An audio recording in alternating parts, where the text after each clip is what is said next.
Hello, everybody. This is Hilton Samuel of God Wants You Married. And I want to tackle an issue that I knew about, but I never really focused my attention on it until recently. I was at a church and I gave a talk. After the talk, that is, I overheard that this particular lady didn't specifically come to me, but I overheard a conversation that was going on near me with a couple of them. And one of the issues she brought up is that nobody is showing interest in her. Nobody seemed to want to take her out. Nobody seemed to feel, or no young man or no man in the church apparently showed her any particular interest. And it's a problem that some men and women in the church face. There are some men who feel that they are almost romantic lepers. The ladies in the church don't give them any look in. They try, or in an attempt to get any kind of relationship going, but they are rebuffed and ignored. There are some ladies who don't get dates, and if they get one date, there is no repeat date. One 36-year-old said that, look, I don't have a boyfriend because nobody asks me out. Nobody asks me. It's not that she isn't interested in having boyfriends. The fact is that nobody seemed to be interested in taking her out or asking her out. So she remains single, particularly in the church or churches that seem to indicate that no, the woman shouldn't really be forward in this area. Well, the first thing I like to mention is that you should do what we call a romantic audit. Start by simply praying. Ask the Spirit to reveal the truth to you. You know, in the Bible it says that Jesus is going to send you the Spirit and he will guide you into all truth. Many people tend to think that the only truth that the Spirit will guide them into is theological doctrinal truths. However, the term all doesn't necessarily mean only doctrines or only theology or only what some people would term to be biblical godly truth, but truth about yourself, truth about jobs, truth about romance. Speak to the Spirit, pray, ask the Spirit to reveal to you, to tell you the truth, and listen to the Spirit, and the Spirit will give you feedback. Whether or not you like the feedback that you're going to get from the Spirit is going to be a different issue, but this feedback could help you in your journey in finding the right person for you. And secondly, ask yourself, would you date you? Sit down, think about who you are, think about the stage you're at, think about how you present yourself, think about how you appear, and think about your personality, and ask yourself, would you date you if you were someone of the opposite gender looking for a person to date? You would come up with some interesting answers and interesting responses from your own self. And thirdly, ask others. Get a trusted friend, someone you can confide in, or family member, or a church brother and sister that you can confide in. You need a confidant, not any old person, because this is a very sensitive issue. You want someone who will not tell you what they think you want to hear, but someone who would give you objective, genuine feedback. I thought of that conversation I was overhearing at that church, and one of the ladies, was trying to comfort the young woman, saying, "Oh, look at you! Who wouldn't date you? You're such a wonderful girl." And I didn't intervene because nobody addressed me. I didn't really intervene, but I felt like interrupting and intervening, because that was condescending. Although she was trying to help, it doesn't actually help, because what that young lady wanted or needed was genuine, objective feedback. So ask others, but be sure to ask someone who would be objective, who would be kind, who would be gentle with you, but who would give you the truth nonetheless. So choose this person wisely. Now, check out others who are getting dates. And I'm not necessarily, just talk to people.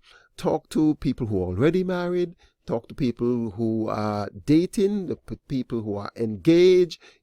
Observe them, speak to them, and try and find out some of the things. They may not be able to put their fingers on it, but if you observe, if you speak to, in the process of doing all this research, you will come up with gems that might be helpful to you in the situation that you are in. And then finally, I want to ask you the question: are you really making yourself available? Are you approachable? Are you putting yourself in situations, in environments, meeting people that that would indicate A, that you're available, B, that you're approachable, and you will not shoot someone down simply because they approach you. So think about these questions. Do what I would call a romantic audit. Now let's move on to something I would like to say. If nobody is showing interest in you, begin to show interest in people.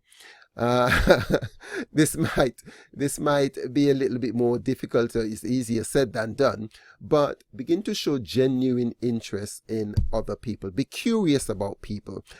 Talk to people. Befriend anyone and everyone. Befriend children, befriend young people, befriend the elderly. Sit and talk with them. Become curious about their stories, about what's happening with them. Just begin to expand your database of friendship. People of the opposite gender, of all races and gender, all races, ethnic groups. That's what I'm talking about. But all I want to emphasize is that you expand your network of friends and people. It sometimes happens that, even people who are not getting dated, they don't have other friends they don't have many other friends. So expand your base of friendship. And here are a couple of suggestions. There's the power of new. Join new groups of interest. Think of things that you're interested in, things that you would like to try, things that you used to do, you no longer do, things that that are of interest to you. Join those groups, join activities. If there are no groups, create groups, and become involved.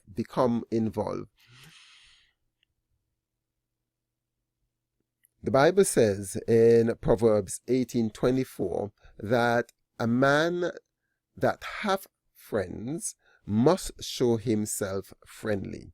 And it's a snowball effect. The more friends you have, the more friends you will have. The friendlier you become, the more friends you attract in your life. I've mentioned this before, and I would like to speak a little bit more deeply about it, is that you should talk to people. Everything starts with a conversation.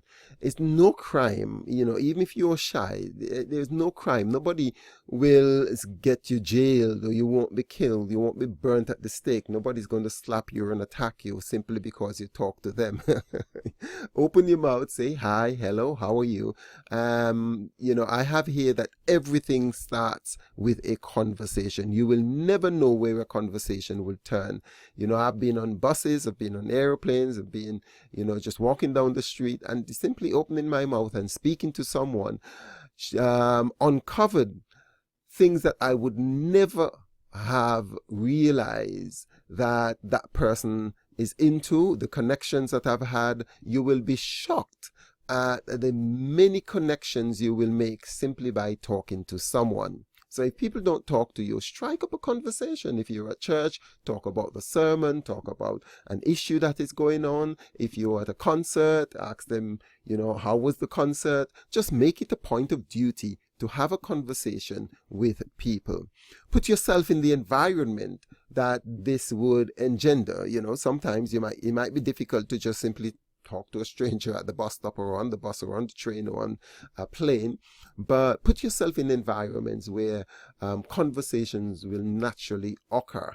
If you join groups and clubs and online discussions, if you get involved in them, conversation will naturally come out of the fact that you are in the environment, you're at the meeting, you are, once the environment is there, it's not going to be very difficult, and nobody would rebuff and ignore you when you start a conversation concerning what is transpiring then and there.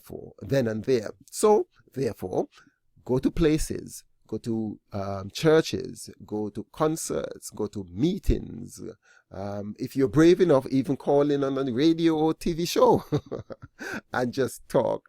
And you would find that as you talk to people, you begin to make connections, you begin to make friends, you begin to expand your base of friendship. And who knows where that would end up.